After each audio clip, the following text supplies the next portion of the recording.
Louise. How are you? Good morning. Good morning, Bev. Lovely to see you. How is sunny Israel? Oh, very, very hot here. How is it? How's the UK doing? Not too bad. Sun and showers, so enjoying this time of year. So all is well. All is Oh, well. good. So, you and I have actually been through some big transitions in our lives. I've had my father-in-law come to live with me, and you have baby Leo living with you right now. And we were talking about just sometimes the intensity of suddenly living with people, with your romantic partner over the summer months. Um, Sometimes the intensity gets so much that you can't see the beauty anymore. You get frustrated. You want him to do things that he can't do or is not doing. And I'm wondering, how that's shown up with your clients over the summer. Yeah, it's a great topic, and this time of year can be, quite testing for people. And the people who've got children, it's summer holidays, and all of a sudden, you've got your children there day in, day out, who can be persistent and demanding. Or I have had a couple of clients who are excited to go on holiday with their partners, but they're not used to having 2 solid weeks together. People are used to coming and going and, catching up for an hour or so in the evening, and same at the weekends. And 2 whole weeks together can be, quite daunting and, Right. frustrating. I mean, for me in my own life, my husband spent most of our lives apart, and now for the last 18 months we're together, breakfast, lunch and dinner. So I've experienced that on a bigger level, and it can be very testing in a relationship, Bev. And I think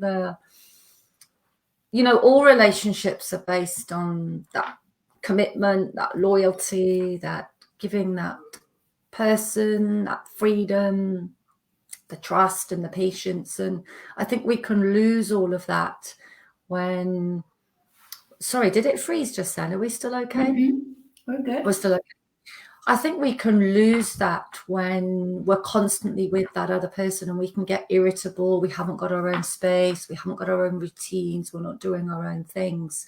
So for the two clients that come to mind from last week, we have created a little routine for them that they are going to try and stick to for their own personal space. That's a little meditation, that's their exercise, that's really grounding themselves and coming from the place of being able to speak their truth, coming from the place of I, and not telling that person what to do.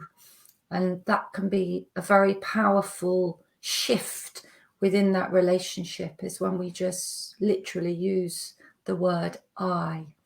And what your expectations are for that holiday, that day, that time together, and what your needs are. So I think it's a very important time to be able, in a positive way, to express your needs, as opposed to perhaps putting the other person down or telling them what they should be doing or not doing. So Right. it's quite a gentle shift, Bev. Would you say? What would you add to that, Bev? Yeah, I love a few things that you've said. What the meditation and the grounding. I think that gives you a chance to assess what is it that your partner needs, and can you give it? Because very often what your partner needs is also what you need. Harville Hendricks puts it beautifully. He says, like, for instance, if your partner is an only child and had this really overpowering mother, and you come from a large family, and everything was a group activity. So you want to also be like that with your husband, right?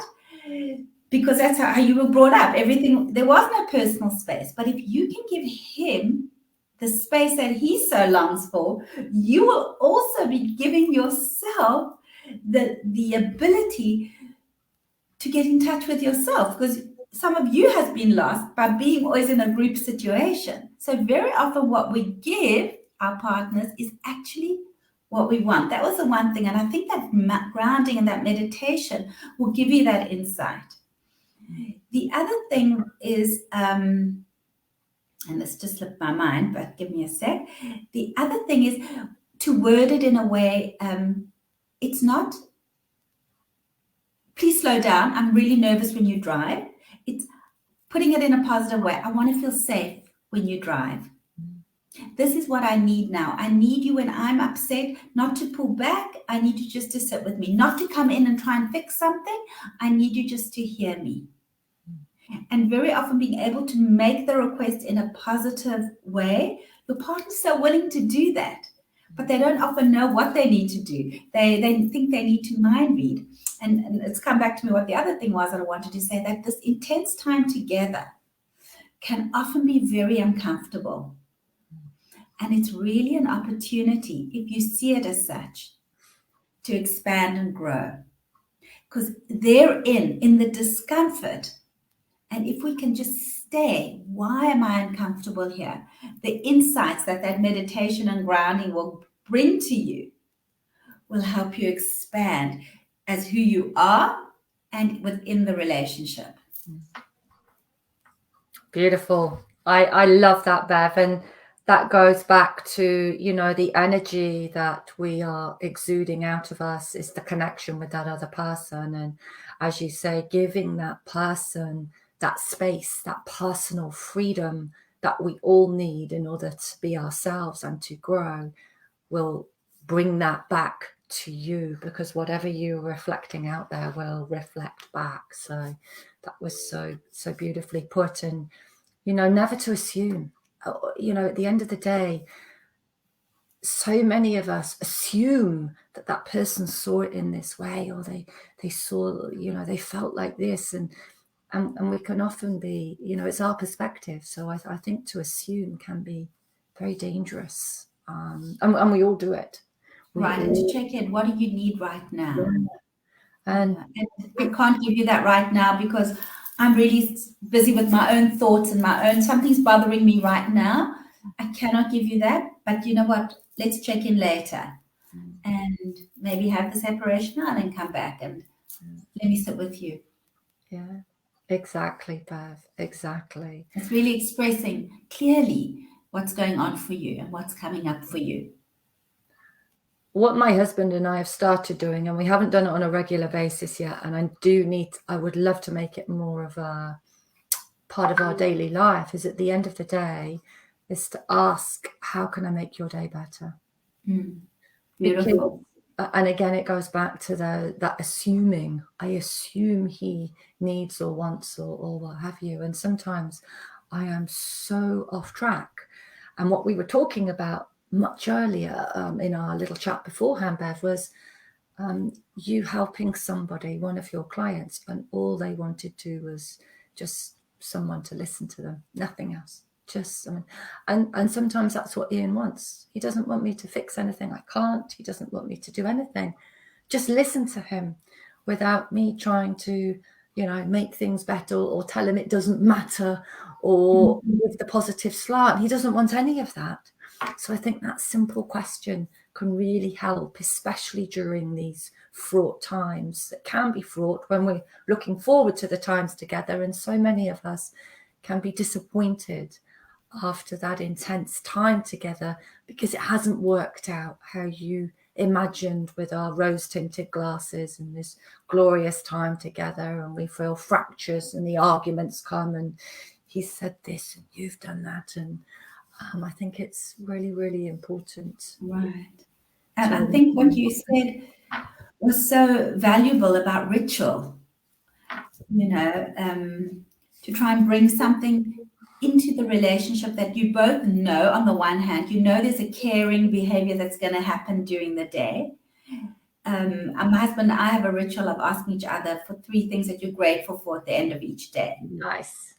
Love it. It's nice to know that ritual is coming up, but it's also nice if you can bring in some element of surprise. If you've heard your partner say, oh, I'd love to go to the movies. We were discussing this. It's not my favorite going to the movies. We have enough Netflix in the house. And to just notice, okay, but that's something he'd like to do. Can you do that? It's not really a big deal, right? To go to the movies. One can really do that. It's not something that stresses me out in terms of he's asking me to jump out of a plane, which I can't do. is asking me to do something that, yeah, I can do that. Love that, To Devin. That shows the level of your communication, which is what all relationships are about, being able to communicate well with ourselves so we can communicate, you know, with the world around us, and especially to those people who are important to us. So I love that. And that's something I'm going to think of adopting myself. Thank you, Bev. Okay, great. I'm going to adopt yours maybe at the beginning of the day. Thank you, Louise. This was so great. We won't be meeting next week, but hopefully in 2 weeks' time. Wonderful. I didn't put this in the group, but I'll definitely put it back in the group. Yeah. Certainly after August, when we get back into the fall, things will get better on track. Yeah, I think September things will be here on a more regular basis. We'll get into more ritual. Yes, we will. Absolutely. That's what it's all about. Thank you. Thanks, Bev. Take good care. Have a good day. You too. Bye. Bye.